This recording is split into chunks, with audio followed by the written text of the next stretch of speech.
Bonjour à tous. Alors, je vous retrouve aujourd'hui, comme convenu, pour vous présenter les différentes gammes de crayons pastel que je possède.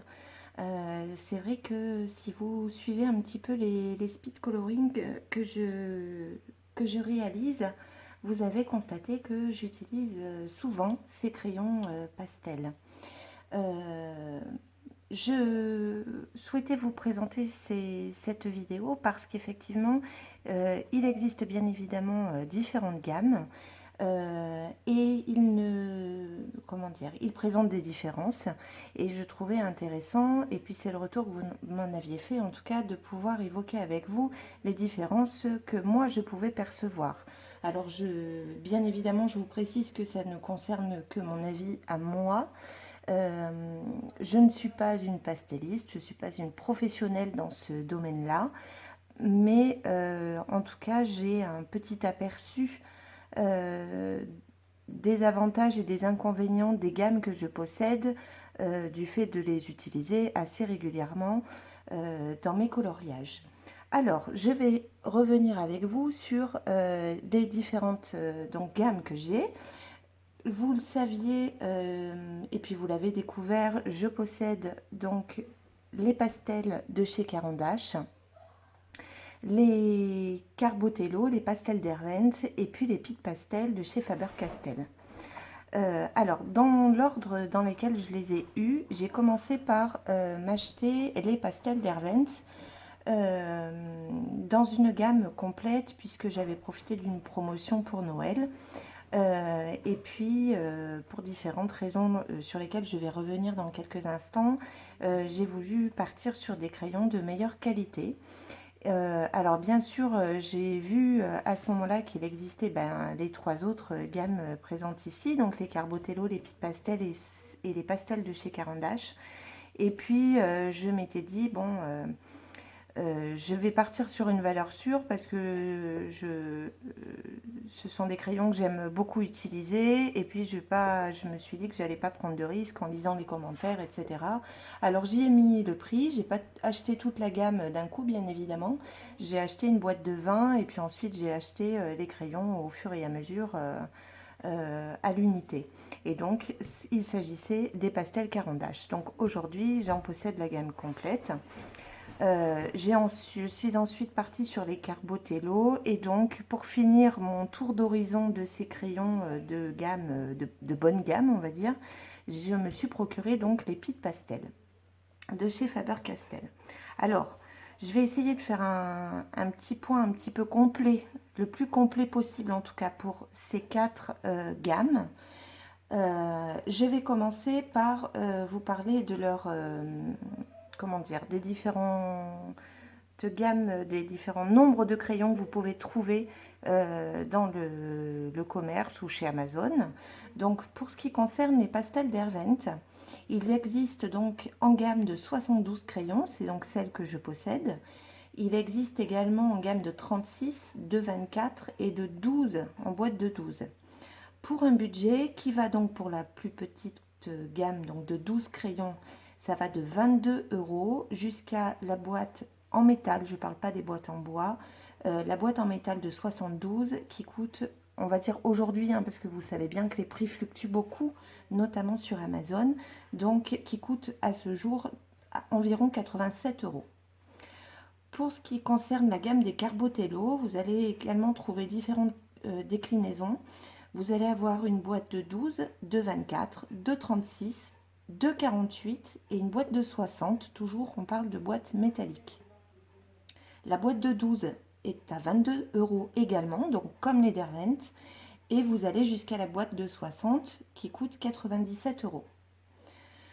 Ensuite, vous avez la gamme des Pitt Pastel, donc qui va de la boîte de 12 encore une fois pour 21 euros, donc on est kiff-kiff. Hein.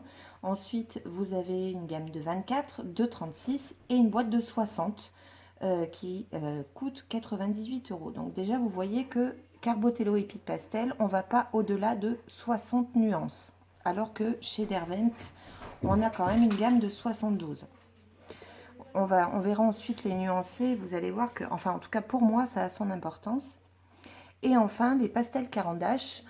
Donc vous avez de la même manière différentes boîtes. Vous avez une boîte de 20, de 40 et une boîte de 76. Et il faut savoir que vous avez en plus de cette boîte de 76 la possibilité d'avoir 8 crayons de plus à l'unité pour compléter la gamme, ce qui nous fait un total de 84 crayons. Mais les boîtes que vous allez trouver au maximum, ça va être une boîte de 76. La boîte de 20, quant à elle, va coûter 58 euros. Donc là, vous voyez qu'on est à plus du double, voire pratiquement le triple, par exemple, du prix des Pitt Pastel. Quoique non, le double. Et puis ensuite, pour aller à la boîte de 76 crayons, on va être à 269 euros aujourd'hui, si vous partez directement sur la grande boîte. Pour vous donner un petit ordre d'idée sur leur prix à l'unité, puisque vous pouvez tous les acheter à l'unité, ce qui est bien sûr quelque chose de très intéressant. Donc j'ai fait le point un petit peu sur deux boutiques. D'abord celle du Géant des Beaux-Arts et puis celle de Rougier et Pilé, si vous connaissez, qui possède un site internet. Mais chez nous, il y a une franchise donc de cette entreprise qui s'appelle Arteis et où on peut également trouver des crayons à l'unité. Donc pour les pastels d'Hervens, par contre, ceux-là, je ne les ai, en tout cas chez nous, il existe sûrement d'autres boutiques, mais en tout cas là, chez Rougier, ils n'ont pas. Ils l'ont au Géant des Beaux-Arts, par contre, à l'unité. Et là, vous allez le trouver à l'unité à 2,45 euros. Le Carbotello, vous allez le trouver donc au Géant des Beaux-Arts. Je vais marquer devant. Au Géant des Beaux-Arts, vous allez le trouver à 2,05 euros. Et chez Rougier et Play, au même prix, à ce jour en tout cas, à 2,05 euros le crayon. Pour ce qui concerne les Pitt Pastel, au Géant des Beaux-Arts à l'unité, vous allez les trouver à 1,85 euros, donc moins cher. Et chez Rougier, vous allez les trouver à 1,99 €. Pour ce qui concerne les carandaches, donc au Géant des Beaux-Arts, vous allez les trouver à l'unité à 4,45 €. Et chez Rougier, vous allez les trouver à 3,89 €. Donc ce qui est plutôt cohérent, on va dire, avec les gammes en boîte, dirons-nous. Alors, pour ce qui concerne maintenant les crayons en eux-mêmes, il faut commencer par comprendre que ce sont des crayons qui sont à base de craie. Donc, tout comme vous pouvez utiliser les petits carrés de soft pastel ou de pastel tendre, c'est de la craie, ben là de la même manière, au lieu d'aller gratter vos craies, vos bâtonnets, en fait, pour ensuite les travailler avec un coton par exemple, bien là vous allez les avoir directement sous forme de crayon. Alors ces crayons, ils ont forcément pas tous la même forme. Donc là, je vais vous montrer un crayon de chaque. Je vais essayer de les mettre dans l'ordre de grosseur à peu près. Alors ici, vous avez le crayon de chez Carbotello qui est le plus fin, mais aussi le plus léger. Donc je ne sais pas en quoi est fait le bois. En revanche, la mine, vous voyez qu'elle est quand même relativement épaisse. Donc il n'y a peut-être pas beaucoup de bois, mais la mine en elle-même, la craie, est tout à fait raisonnable.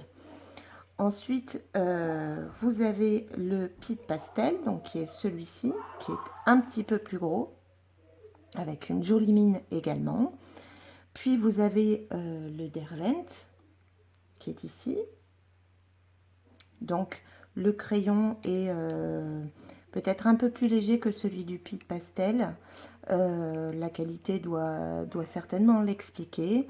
Et puis pour terminer, le plus lourd, j'ai envie de dire, en poids des trois, ça reste le pastel Caran d'Ache, où là par contre vous avez l'information qui vous est donnée, puisque Je sais plus où est-ce que je me l'étais marqué. En tout cas, je crois qu'elle fait 4,7 mm la mine. Donc c'est vraiment un crayon qui est beaucoup plus gros. Et puis c'est du bois de cèdre, ce qui explique aussi et le prix, parce que la qualité est là, et très certainement le poids du crayon. Alors, ce qu'il faut comprendre, c'est que les mines ont tout de même leur importance dans la mesure où plus le diamètre de la mine est grand, plus on pourra contrôler cette mine dans vos coloriages ou dans vos dessins, et plus on pourra colorier rapidement des surfaces qui sont plus grandes. Donc c'est quand même un point important. Donc là, ils ne sont pas tous taillés de la même manière. Euh, de toute façon, voilà, le plus gros, il me semble quand même que ça reste le Carandache. Ensuite, le Carbotello se vaut avec le Pitt Pastel. Et en dernier, on retrouve le Derwent. Alors, pour ce qui concerne les mines, puisque c'est là que les différences vont se jouer essentiellement. Pour ce qui est des pastels Derwent, vous allez avoir une mine relativement sèche et très poudreuse. C'est ce qui m'avait un petit peu déçu lorsque je les avais achetés, parce que vraiment, autant je m'étais dit que ça allait être moins poudreux que d'utiliser justement ces fameuses craies, autant là, bah, c'était pas forcément le cas. Ils sont très très poudreux et la mine reste sèche. On va le voir ensuite. D'autre part, ils sont relativement friables. Et puis, alors moi, ça ne m'est pas arrivé, mais certains rapportent qu'effectivement, la mine à l'intérieur est plutôt fragile et a tendance à se casser facilement. D'ailleurs, il est même noté que les personnes qui commandaient la boîte complète privilégiaient la boîte en bois, parce que rien que dans l'envoi du colis, bien souvent, le fait que ce ne soit pas suffisamment protégé faisait que les mines arrivaient cassées. Moi, la question ne s'était pas posée. Tout d'abord parce que cette boîte en bois, je l'avais commandée au Géant des Beaux-Arts. Il faut reconnaître que le Géant des Beaux-Arts emballe de manière beaucoup plus précautionneuse les crayons que chez Amazon. Donc, bon, certes, c'était une boîte en bois, mais de toute façon, en commandant chez eux, j'ai jamais eu de soucis sur des éléments plus fragiles qui méritaient qu'on y fasse plus attention. Donc ça, c'est pour la mine des pastels Derwent. Donc, ce que je vais vous proposer pour que vous puissiez le voir, c'est faire un aplat de couleurs. Donc, j'ai choisi 2 nuances à peu près équivalentes sur chaque gamme. Et donc, vous allez voir, alors je vais peut-être essayer de zoomer un peu pour que vous puissiez bien percevoir la différence entre chacun. Alors, pour l'aplat du pastel Derwent, ce que je vous disais, donc vous voyez, vous allez avoir quelque chose de quand même relativement poudreux. Et puis on entend bien le fait que la mine est sèche, on entend bien gratter le papier. Je dirais qu'en termes de couvrance, c'est sûrement le moins couvrant des 4 gammes des 4 gammes que je possède. Donc après, il y a des crayons qui sont plus couvrants que d'autres selon les teintes que vous avez. Celui-ci est correct, j'ai pas besoin de passer 10 fois pour avoir quelque chose de joli. Ensuite, pour ce qui est de la gamme des Carbotello, vous allez avoir un pouvoir beaucoup plus couvrant dans cette gamme-là et une sensation beaucoup plus veloutée à l'utilisation. Donc là, vous allez le voir par vous-même. Il poudre aussi, mais on reste dans quelque chose de normal, hein, bien évidemment, puisqu'on reste sur du pastel, donc de la craie. Mais la couvrance du papier est beaucoup plus intense que celle du Derwent. Donc ça, c'est un point fort du Carbotello par rapport au Derwent. Pour ce qui est du Pitt Pastel, le Pitt Pastel a une mine qui est plus dure, mais qui reste très couvrante. Donc, elle gratte un petit peu plus le papier que le Carbotello. Donc, en ça, c'est vrai que la sensation, en tout cas pour moi, est moins agréable que le Carbotello. mais on voit que la couvrance, elle est parfaite, il n'y a aucune difficulté, il ne poudre pas énormément, donc il reste très très agréable à utiliser. Pour ce qui est, je bouge un petit peu maintenant, du pastel Caran d'Ache, donc là on va avoir un pouvoir très couvrant avec une autre particularité que vous n'allez pas retrouver forcément dans les autres, c'est il est relativement crémeux, donc il est aussi moins dur que les autres. C'est une des raisons pour laquelle les pastellistes vont souvent se tourner vers les pit pastel et ou les Carbotello parce que pour les dessins, c'est-à-dire que les portraits, les dessins animaliers, on a besoin de mines relativement dures pour réaliser les traits très fins, tous ces petits détails que les pastellistes vont chercher à obtenir avec des crayons pastel et non pas avec des pastels en panne pastel ou alors en craie. Et en ça, c'est vrai que ça peut être moins pratique dans cette utilisation.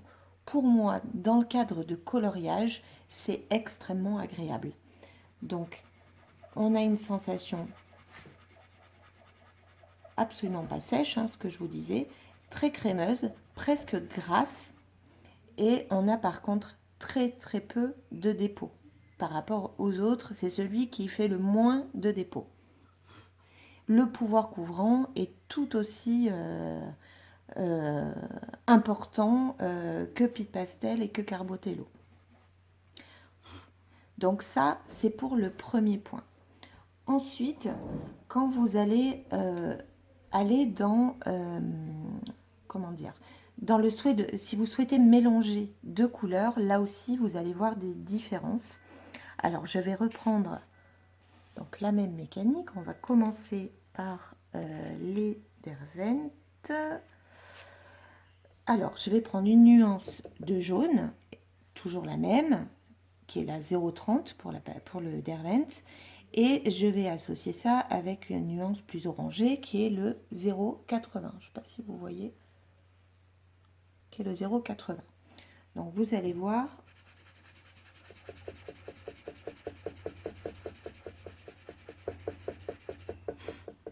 Là, ensuite, je vais venir.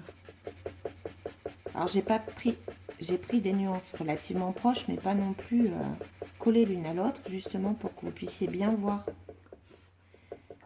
ce qu'on peut réaliser dans le mélange. Donc, vous voyez, vous faites un dégradé hein, en reprenant la transition pour que la nuance se fasse bien. Alors, ce qu'on constate, c'est que le fait que la mine elle soit relativement sèche, bien sûr que le dégradé se fait, mais il est beaucoup moins naturel. Moi, je sens, en fait, dans la plaque que je réalise, je sens que le crayon, en fait, enfin, le papier a saturé assez rapidement dans la jonction des deux. Et du coup, le jaune a plus tendance à venir couvrir le orange plutôt que de se mélanger avec, ce qui explique pourquoi quand j'utilise, vous voyez là déjà il glisse dessus, regardez, j'ai plus du tout, extrêmement peu de orange sur la zone où j'ai apposé du jaune.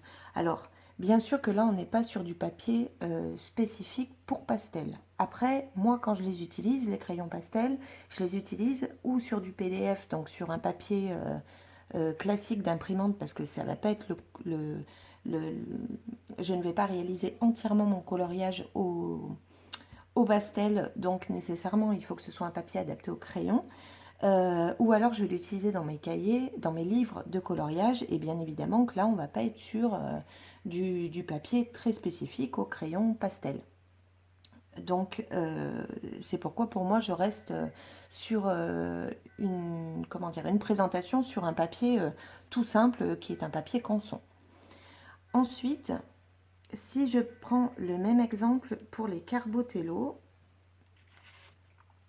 donc cette fois-ci, donc je reste sur mon jaune de tout à l'heure qui était le jaune numéro 210. Et donc je vais ajouter la teinte 215. qui est une teinte de la même manière orangée. Alors, si je commence par mon jaune, bon, le jaune est un petit peu plus foncé, mais ça, c'est pas important, hein. Et maintenant, le orange.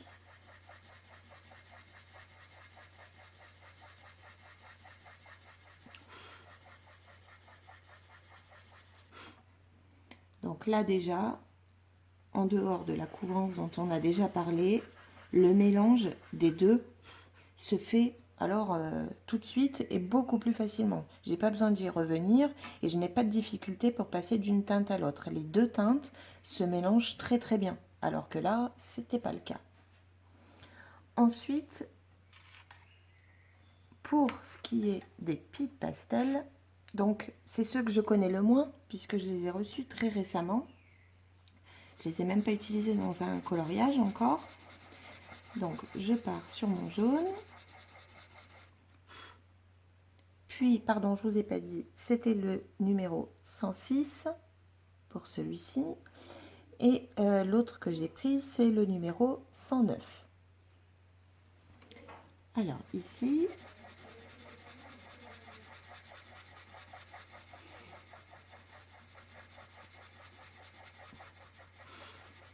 là, je vais avoir besoin quand même de repasser un petit peu, de retravailler ma transition.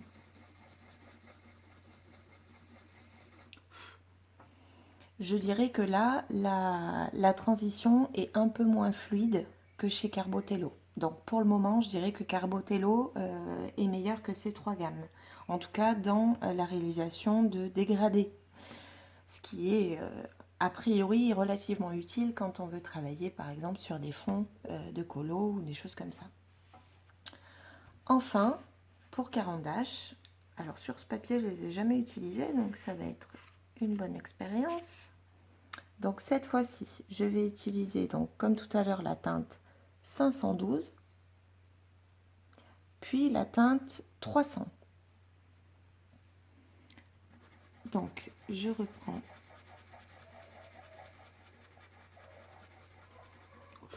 donc cette teinte jaune, puis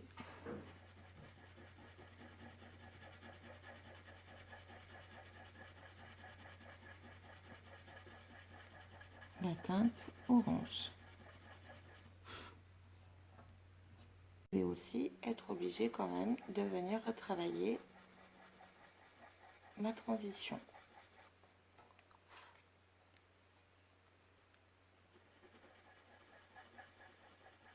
Alors mon orange est peut-être moins intense que tout à l'heure.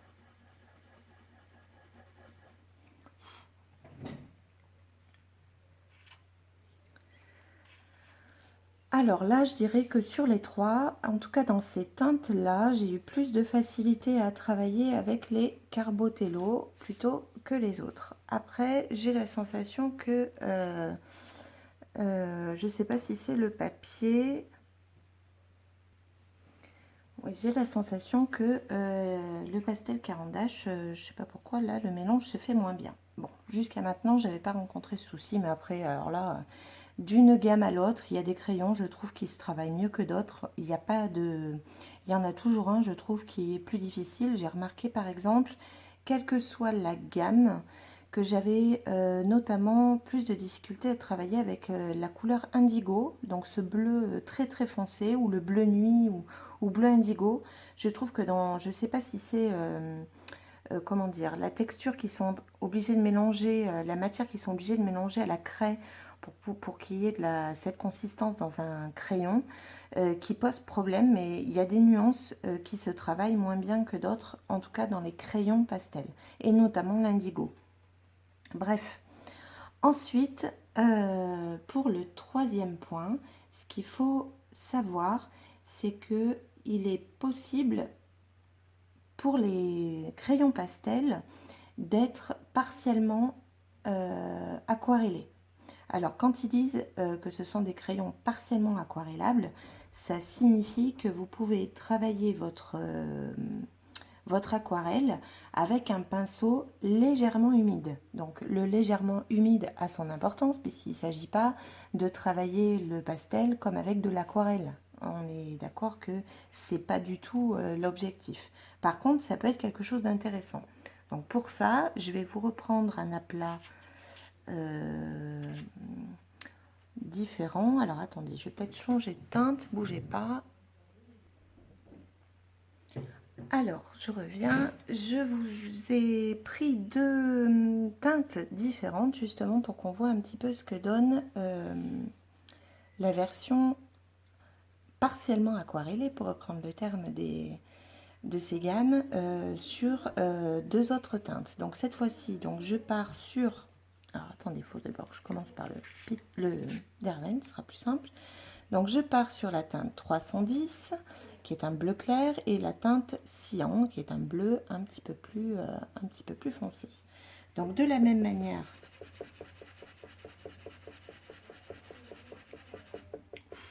je vais venir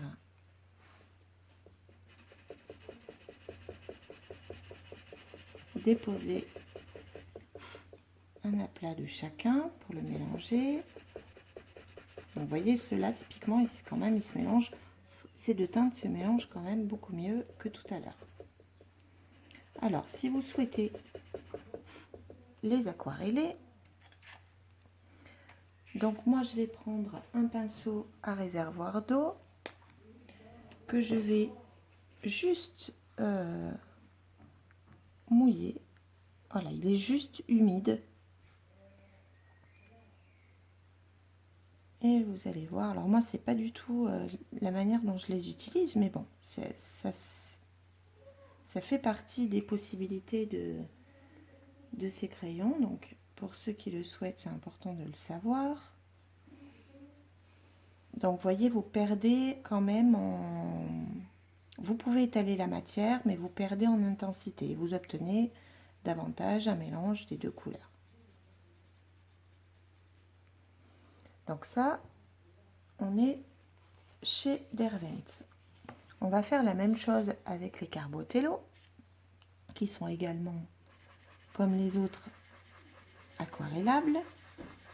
Donc là, cette fois-ci, j'ai choisi la teinte 440. Puis je vais l'associer à la teinte 450.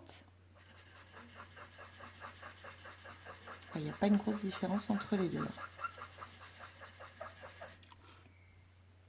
Est-ce que j'ai pas un bleu un peu plus foncé?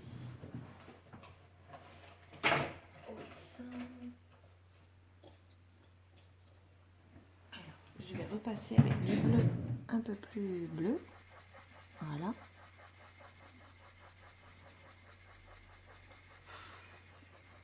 C'est mieux. Je vais reprendre ma teinte la plus claire.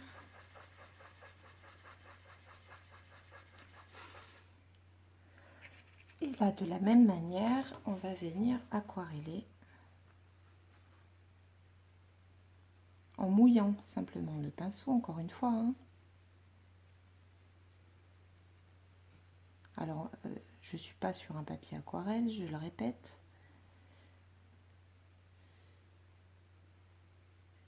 Alors, vous voyez que la matière, vous pouvez la diffuser, l'élargir un petit peu, mais vous gardez la trace en fait du crayon. Regardez, même si je repasse dessus, le pigment il s'est vraiment mis dans les grains du papier. Je ne peux pas venir étaler davantage, peut-être même plus que Derwent. Ensuite, on va refaire la même expérience avec les Pitt Pastel. Donc là, cette fois-ci, j'ai choisi la teinte 140 et la teinte 143. Donc la 140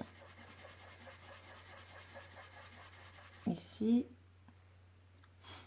et la 143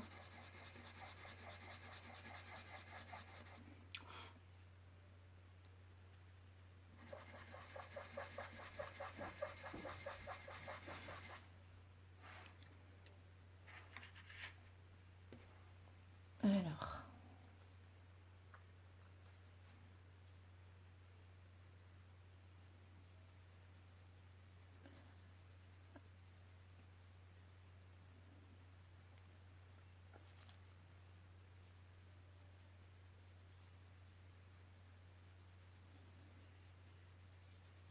voyez que je pense aussi que ça dépend de l'appui que vous avez donné à votre crayon, parce que là, j'ai l'impression de moins pouvoir étaler la couleur foncée, alors que la couleur claire, les pigments arrivent à davantage s'étirer que la couleur foncée. Et enfin, donc pour Caran-d'Ache, alors Caran-d'Ache, donc là j'ai opté pour la teinte 662 et la teinte 664. Alors 662 et 664. Ah, pardon pour le bruit, c'est que j'ai plus le temps de les tailler avant.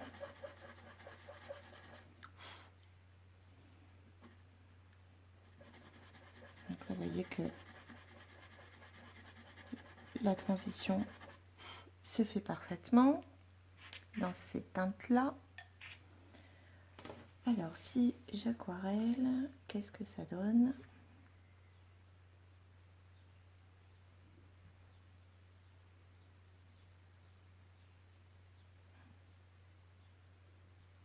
Alors là, par contre, ça se diffuse beaucoup plus facilement. C'est-à-dire que j'ai pas du tout ou très peu de grains apparents que je n'arrive pas à venir travailler. Alors voilà pour leur aspect aquarellé. Donc je vais redézoomer peut-être pour que vous ayez une vue d'ensemble à peu près. Donc ça c'est pour la partie donc aquarellée. Encore une fois, ce n'est pas du tout une pratique que j'ai avec ce type de crayon, mais ma foi, ça fait partie de leur capacité, donc il était important qu'on en parle. Pour ce qui est de ces mélanges, je sais qu'il est également possible de la même manière de les mélanger, de passer comme vous passez de l'essence sans odeur, vous pouvez également passer de l'huile de paraffine sur ces crayons pastels, comme vous le faites avec l'essence sans odeur sur certains crayons lorsque vous avez fait notamment des grandes surfaces. Après, encore une fois, sur des grandes surfaces, je pense que vous n'allez pas forcément opter pour des crayons pastels, mais plus sur des pastels tout simplement. Les pits pastels, encore une fois, les crayons pastels sont vraiment plus adaptés sur des petites zones ou quand vous voulez travailler sur des détails plus spécifiques. Alors, qu'est-ce que je peux vous dire d'autre? Peut-être les nuanciers, bien sûr, qui sont très importants. Donc, vous avez compris tout à l'heure, je vous avais dit que les nuanciers étaient très différents d'une gamme à l'autre, puisque là, on en avait 72, 60, 60 et 84. Alors, pour vous montrer un petit peu les nuanciers de chaque gamme, donc on va commencer par la gamme Derwent. Alors, pour ce qui concerne la gamme des Derwent, le nuancier est vraiment très joli. C'est-à-dire que là, vous allez retrouver des teintes, notamment dans les roses et dans les violets, que vous n'allez pas nécessairement trouver dans les autres gammes. Et c'est en ça que je regrette finalement pas du tout cet achat, même si encore une fois, je trouve qu'ils sont plus secs et qu'ils sont plus difficiles à travailler sur les transitions sur certaines teintes. Ils ont des couleurs dans leur nuancier qui sont vraiment très très belles. Donc, vous voyez, je vous montre donc dans les roses. Également, vous en avez dans les teintes de marron. Vous voyez, les teintes chocolat, ocre, qui sont vraiment très, très, très jolies. Donc, je dirais que ça, c'est un des points forts de cette gamme de Derwent Pastel. C'est le nuancier qui est très étendu et qui, du coup, vous permet, selon l'utilisation que vous en avez, vraiment de faire de très jolies nuances dans chaque teinte. Donc, je répète, là, il y en a 72. Vous avez aussi toute une gamme de bleus qui est très intéressante, notamment des bleus très clairs. Et on va y revenir tout à l'heure. Je vais vous montrer que là, je vais vous dire là où j'ai eu des difficultés. Je vous ai fait des petits 4 petits fonds nuageux en prenant des teintes similaires dans chaque gamme. Et là, j'ai vu vraiment, pour moi en tout cas, la difficulté de me contenter d'une gamme de 60 crayons. Donc en l'occurrence, chez Derwent, c'est plutôt simple. Vous avez vraiment de quoi travailler différentes nuances et différents dégradés. Donc voilà pour la gamme des Derwent Pastel. Ensuite, pour la gamme des Carbotello, donc là on est sur 60 teintes. Donc je vous montre un petit peu ce que vous allez avoir.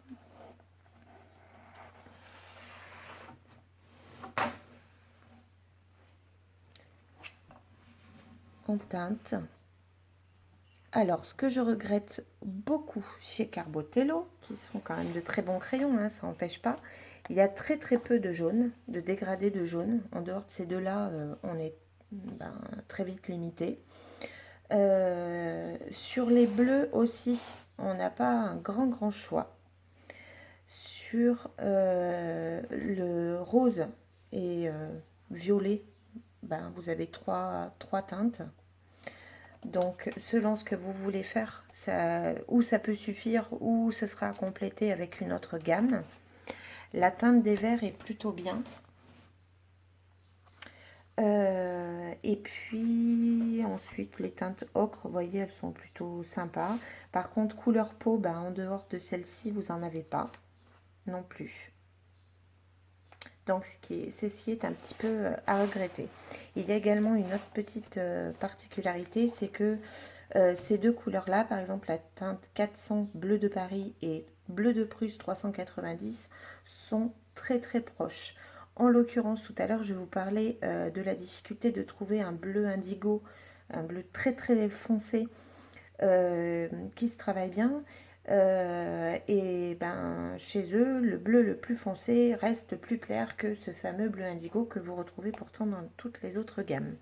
Donc voilà, en termes de nuancier, je ne le trouve pas extraordinaire.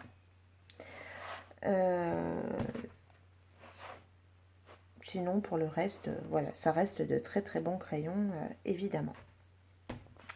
Ensuite, pour parler des Pitt Pastel qui sont là. Là, le nuancier présente les mêmes limites, c'est-à-dire que là, par contre, vous allez avoir un peu plus de jaune. Vous allez avoir une teinte peau, deux teintes peau. Par contre, alors typiquement, il n'y a pas de rose. Il n'y en a pas. Vous avez deux violets, avec le red violet, ça fait 3, mais on est limité aussi. Et alors là où je trouve qu'ils ont le plus gros handicap qu'ils présentent, c'est les bleus. Parce que alors les bleus, vous n'avez pas du tout de teinte très claire. Et c'est une teinte relativement foncée. Et si vous partez sur la teinte 149, qui s'appelle bluish turquoise, effectivement, il y a un aspect très turquoise que vous ne pouvez pas associer forcément à un bleu beaucoup plus classique. Donc, autant vous dire qu'il va falloir vous limiter à ces teintes-là. Et pour ce qui est de l'indigo, c'est un dark indigo. Donc, vous êtes vraiment dans quelque chose qui est proche du noir. Donc ça, pour moi, c'est un vrai handicap chez les Pitt Pastel. Par contre, vous avez un dégradé de vert qui est vraiment super. De même pour les teintes ocre et marron, où là, vraiment, il n'y a absolument rien à dire. Les gris, vous voyez, par contre, vous en avez 4, 5 avec le Payne's Gray. Bon, après, les gris, tout dépend, encore une fois, hein, de l'utilisation que vous allez en avoir. Mais bon, encore une fois, sur un nuancier de 60 teintes, évidemment que vous êtes obligé d'être dans le compromis et que vous n'allez pas pouvoir obtenir des nuances dans chaque catégorie de couleurs. Ça ne va pas être possible. Il y a forcément des choix qui ont dû être faits et des couleurs qui ont dû en pâtir. Et pour finir, donc le nuancier Caran d'Ache. Alors, je ne vous cache pas que pour moi, dans leur utilisation et dans leur nuancier, ils sont vraiment en tête de liste. Ils sont pour moi vraiment extraordinaires. Vous avez des nuances de jaune importante, mais en même temps, encore une fois, on est sur un nuancier de 84 crayons. Donc vous allez avoir, en plus de ça, dans le nuancier, 4 teintes de blanc qui vont être des blancs qui tirent sur une teinte. Par exemple, bon, le blanc de Chine, c'est le blanc blanc. Le blanc azuré, c'est un blanc que moi, je vais notamment utiliser dans mes fonds nuageux, justement, pour apporter cette nuance de blanc bleuté, légèrement bleuté. Vous avez le blanc rosé, qui va être très utile également, et notamment sur les portraits si vous les utilisez. Et le blanc bismuth que vous allez retrouver avec des teintes de jaune. Donc vous voyez que là, par exemple, ça ce sont des crayons qui pour moi sont très très intéressants et toujours utiles. Je les utilise pratiquement ou les uns ou les autres dans mes dégradés de couleurs. Donc les jaunes, ben voilà, vous en avez forcément un certain nombre. Vous avez également les teintes peau. Vous en avez plusieurs. Vous pouvez aller vraiment décliner tout type de peau, qui plus est avec ces crayons pastels. Donc les rouges. Alors les rouges, là si vous avez la teinte vermillon qui peut s'associer. Ensuite, on passe ici à des teintes terracotta, sanguine, qui sont aussi bien. Vous avez un rose outre-mer que vous pouvez travailler avec le rouge pourpre. Alors là, pour moi, eux, vous voyez, je trouve qu'ils s'associent du coup en termes de teinte mieux avec les Derwent qui ont, eux, un panel plus élargi dans les roses et dans les violets. Donc pour moi, là, voilà, il manquerait encore quelques nuances.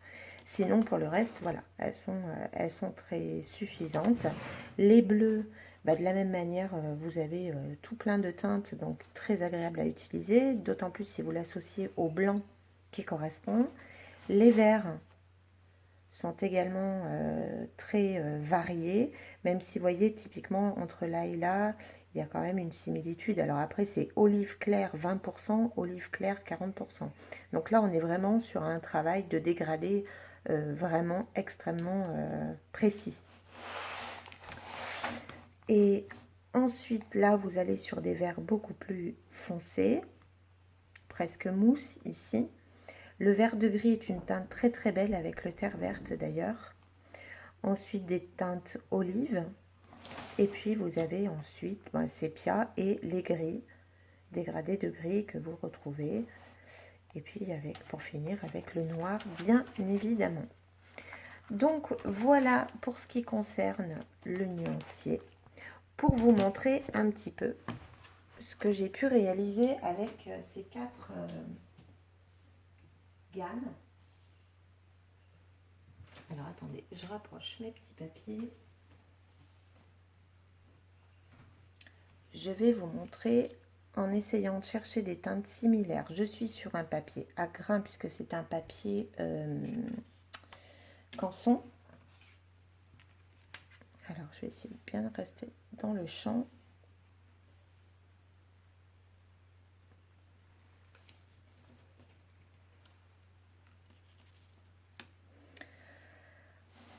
Alors, le bilan de la réalisation de ces 4 fonds très proches les uns des autres, même si j'ai dû adapter avec les nuanciers de chaque gamme. Ici, clairement, j'ai eu beaucoup plus de difficultés à travailler la jonction des couleurs parce qu'ils se mélangent vraiment beaucoup plus difficilement que les 3 autres gammes. Donc la gamme Derwent, pour moi, va être plus une gamme de complément plutôt qu'une gamme de base vers laquelle je vais me tourner pour créer des coloriages. Je vais vraiment plus être dans le complément d'une teinte spécifique que je ne vais pas trouver dans la gamme que j'utilise principalement sur une mise en couleur. Ensuite, pour la gamme des Carbotello, j'ai pas eu de difficulté du tout. Il manque des nuances, donc forcément, ça m'a amené à plus travailler sur des teintes un peu plus foncées. J'ai pas vraiment de teintes bleu clair, suffisamment clair, par exemple, pour apporter plus de nuances au nuage. Mais à l'application, en tout cas, on est sur un crayon qui est relativement agréable. Là-dessus, il n'y a rien à dire. La couvrance, j'ai pas eu besoin de passer 50 fois, donc c'était plutôt bien. Ensuite, le Pitt Pastel. Alors, Pitt Pastel, j'ai un vrai souci. Alors, bon, encore une fois, hein, je les ai découverts vraiment pour le montage de cette vidéo, puisque je viens à peine de les recevoir. En termes de nuances de bleu, c'est juste la catastrophe. Il n'y a rien. J'ai été obligée de rajouter du blanc, blanc, pour apporter un petit peu en la mélangeant au bleu le plus clair que j'avais pour pouvoir créer le nuage. Mais en dehors d'un fond de nuit, vous n'allez pas aller très loin. Je les trouve vraiment pas extraordinaires, très sincèrement. J'ai dû passer et repasser justement pour travailler, pour enlever les grains, pour pouvoir vraiment travailler sur le mélange des couleurs, les transitions. Donc voilà. Et ensuite, Caran d'Ache, ben, pour moi c'est l'idéal. J'ai beau essayer de partir l'esprit ouvert en me disant je vais... voilà, il y a sûrement d'autres choses qui sont intéressantes, mais pour moi c'est le top 1. Ils sont extrêmement simples à utiliser. C'est celui qui a le pouvoir de couvrance pour moi le plus important, ou le nuancier le plus élargi, donc le plus simple à travailler dans le cadre de dégradé. Et là, j'ai quasiment pas eu besoin très peu besoin de repasser pour pouvoir obtenir quelque chose de joli.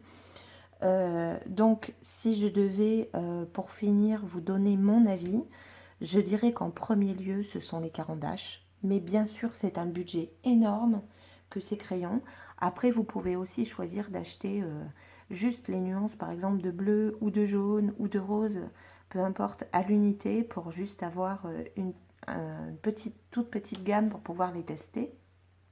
Ou vous offrir la gamme de vin, qui est aussi intéressante.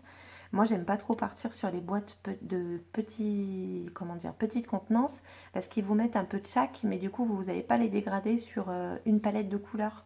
Alors que du coup, pour moi, ce qui va être plus intéressant, c'est que si j'achète pas une gamme entière, je vais plutôt aller prendre, par exemple, toutes les nuances de bleu, ou toutes les nuances de rose, ou toutes les nuances de verte, justement pour pouvoir les utiliser globalement sur un dégradé. Bon, après, ça concerne que moi, bien sûr. Donc, pour moi, le top 1, incontestablement, ça reste les Caran d'Ache. En deuxième ligne, je dirais que c'est les Carbotello.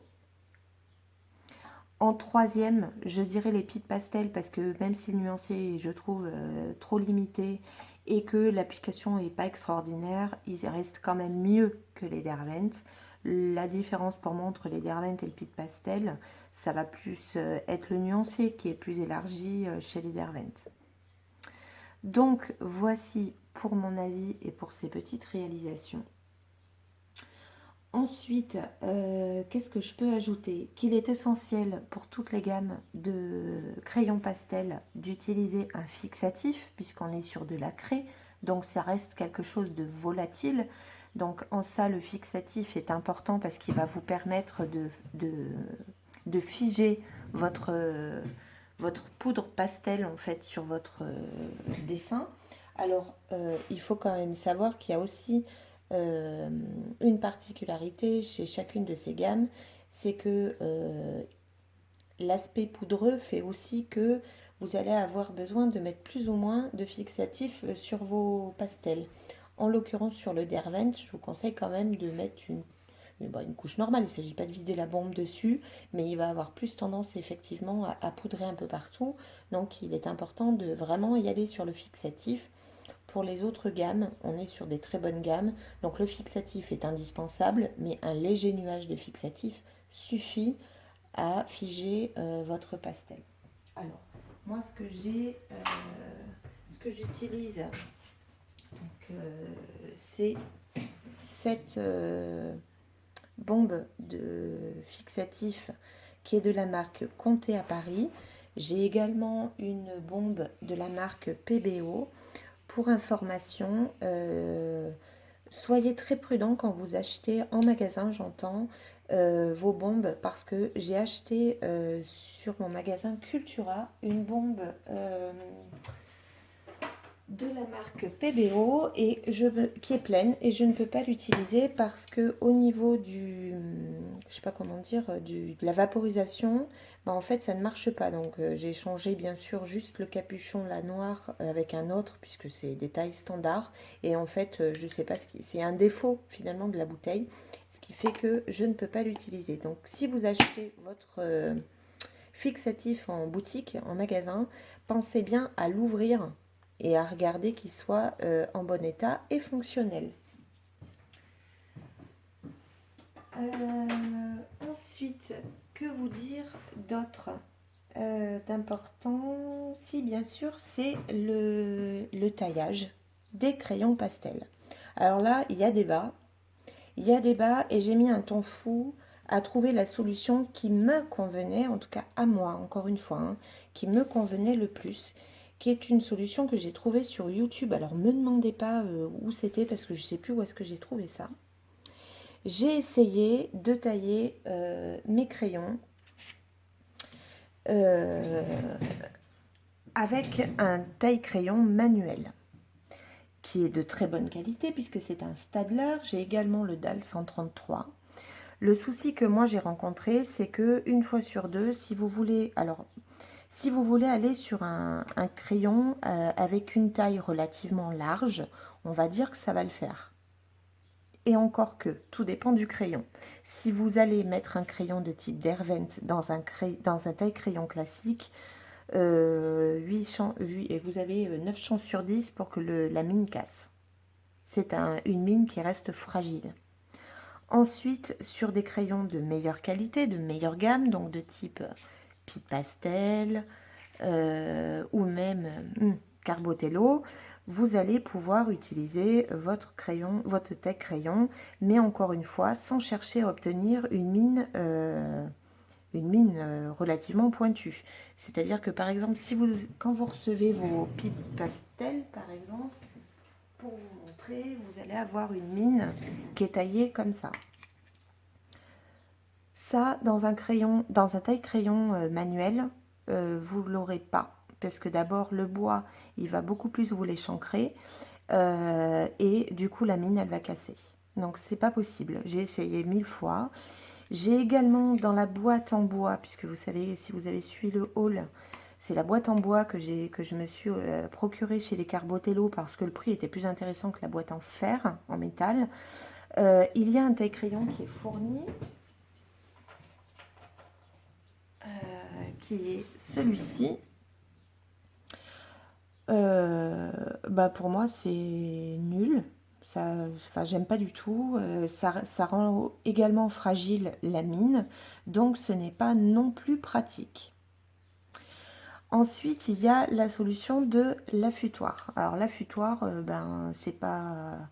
Je crois que j'avais essayé, si vous savez, ce sont comme ces espèces de papier râpeux que vous utilisez même dans le bricolage, où là, vous allez pouvoir, je l'ai fait au tout début, notamment pour les Derwent, car je n'arrivais pas à les tailler, bien évidemment. Donc, il faut frotter, frotter, frotter pour arriver à obtenir une bonne une bonne mine pour que vous puissiez récupérer. Voilà, typiquement là, elle est très plate puisque je l'ai utilisée pour faire le fond nuageux. Donc là, j'ai intérêt de râper un bon moment. Donc c'est pas pratique du tout non plus, je trouve. Et puis, à force de chercher, parce que pour moi, c'était quand même un gros frein, alors bien évidemment que les pastellistes vous diront, le mieux, c'est de dégager la mine avec un cutter. Et c'est comme ça que vous allez pouvoir tailler vos crayons. Moi, le cutter, franchement, j'ai même pas essayé parce que j'ai peur de me couper. Je me dis que ça va être compliqué, c'est pas pratique. Bon, j'ai pas opté pour cette solution, donc je cherchais toujours comment faire pour tailler mes crayons. Et je suis tombée, ce que je vous disais tout à l'heure, sur une vidéo, alors je sais plus laquelle encore une fois, qui avait utilisé une méthode très originale. Je vais dire un petit peu, non mais c'est très original, pour tailler ses crayons pastel. Alors, vous allez forcément être surpris si vous ne le connaissiez pas, mais voici l'objet que j'utilise et qui est juste parfaite pour moi, en tout cas pour tailler tous mes crayons pastel. Donc bien sûr, vous constatez qu'il s'agit d'une râpe pour les pieds. Alors, c'est une râpe, bien évidemment, qui était neuve, on est d'accord, que j'avais, mais que je n'avais jamais utilisée. Elle était restée dans sa boîte. C'est une marque, j'ai une sous-marque, hein, je ne sais plus où est-ce que j'avais trouvé ça. Et il vous suffit d'utiliser donc cette râpe électrique pour tailler vos crayons pastel. Donc bien sûr, alors moi ce que je fais en réalité, là je ne vais pas le faire là, mais je me mets au-dessus d'une poubelle. Et je vais vous montrer en direct, je vais tailler un crayon qui est plat, qui a besoin d'être taillé. Bah, par exemple, on va prendre celui-ci qui est mon carandache, que j'ai du coup bien utilisé. Alors, ce que je trouve avantageux avec cette méthode-là, c'est que vous pouvez choisir réellement la forme que vous voulez donner à votre mine. Vous pouvez à la fois dégager le bois, plus ou moins selon ce que vous souhaitez, et effectuer donc un angle plus ou moins important selon ce que vous souhaitez obtenir sur votre crayon. Donc, je vais le faire devant vous pour que vous compreniez la manière dont vous pouvez l'utiliser. Je vous conseille de baisser le son parce que forcément, c'est bruyant. Mais encore une fois, c'est la méthode que j'utilise et je ne passerai pas sur une autre méthode et encore moins le cutter qui n'est absolument pas pratique pour moi. Alors, je reprécise que d'habitude, je me mets au-dessus d'une poubelle. Il faut savoir que quand même, comment dire, la poudre qui se dégage quand vous taillez un crayon, et pas une poudre qui est agréable, donc c'est nocif pour vous. Donc il est important normalement de le faire, voilà, où vous puissiez dégager votre visage, de ne pas avoir le nez dessus, tout simplement. C'est pas bon pour votre santé. Donc là, j'espère que je ne vais pas en mettre partout, parce que quand même ça fait un peu de poudre. Et vous allez voir un petit peu ce que ça donne.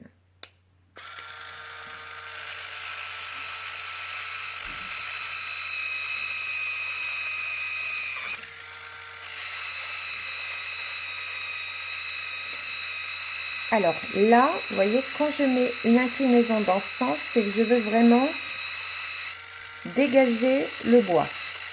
Donc pour dégager le bois, je vais mettre la râpe dans ce sens.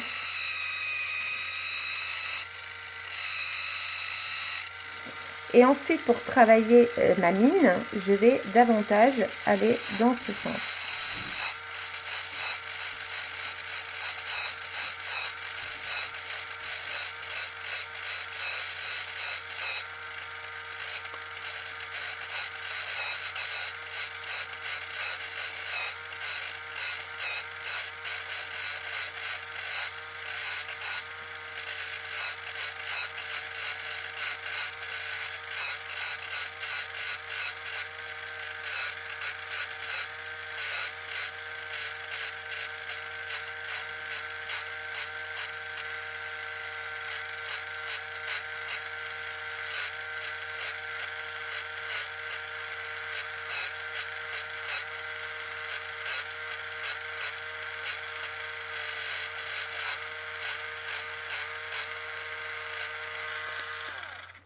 Et voilà.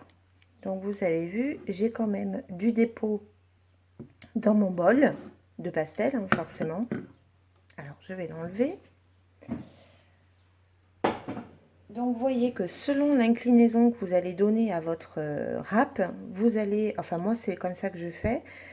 D'abord je dégage le bois, comme je le souhaite, hein, bien sûr. Et ensuite, je vais travailler davantage sur la forme que je veux donner à ma mine. Donc pour moi, là, c'est une forme qui est très très bien pour pouvoir colorier. Il n'y a aucun intérêt pour moi d'avoir une mine extrêmement pointue comme je peux chercher à l'obtenir avec un crayon de couleur classique. Donc ça, voilà, c'est la méthode que j'utilise pour tailler mes crayons pastels. Alors certes, qui n'est pas orthodoxe, mais qui est la plus... comment dire, la plus optimale, sans casser mes mines. J'en ai pas cassé une seule. Pourtant, j'ai retaillé tous mes crayons d'Hervent. Il y en avait donc 72. J'ai retaillé tous mes crayons Caran-d'Ache, donc plus 84. Et ainsi de suite. J'ai pas cassé une seule mine. Et j'ai pu obtenir forcément une mine prête à pouvoir colorier des zones.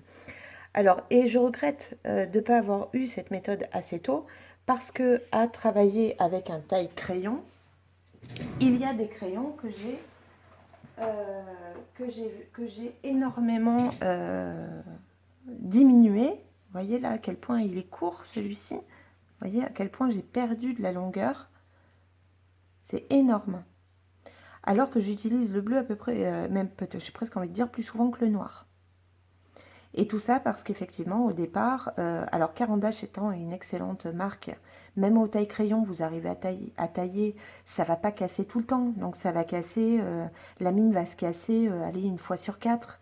Mais voilà, chaque fois qu'elle casse à ras. Donc toute la taille que vous allez faire, ça vient manger votre crayon et vous perdez énormément.